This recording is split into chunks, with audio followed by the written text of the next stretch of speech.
Hi AI, bigyan mo nga ako ng kabayo. Ito na ang kabayo. Bigyan mo naman ako ng isang kambing. Oh, ito na lambing, kambing. Yan, very good. Yan ang gusto ko sa'yo. Meta AI, pagsamahin mo naman yung kambing at kabayo. Magkasama na sila pare. Bakit parang nang iba yung kabayo? Pakiayos nga Meta AI. Ito na pare, mas maganda sa nauna. Yun. Tapos bigyan mo naman ako ng larawang sweet sila. Oh, ito na, nakasuit na sila.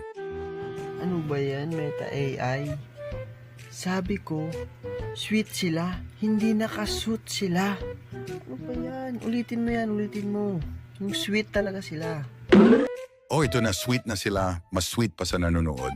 Yan ang gusto ko. Tapos bigyan mo ako ng biglang nagalit yung kambing sa kabayo. Nagagalit na ang kambing. Bakit parang mas galit pa yung kabayo sa kambing? Sabi ko, yung kambing yung nagagalit sa kabayo.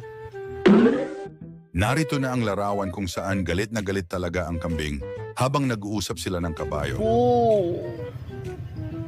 Bakit naman ganyan? Sabi ko nagagalit yung kambing, hindi nagugulat. Narito na ang larawan kung saan malinaw na galit ang kambing sa kabayo. Habang nananatiling kalmado at medyo nagtataka lang ang kabayo. Ano ba yan, Mete AI? Sabi ko, di ba yung kambing yung nagagalit sa kabayo? Bakit yan? Kabayo nagagalit. Ayusin mo. O sige, Meta AI, bigyan mo na lang ako na hinahabol ng kabayo yung kambing. Yun na lang. Tumakbo na ang lambing pare kambing habang hinahabol ang kabayo.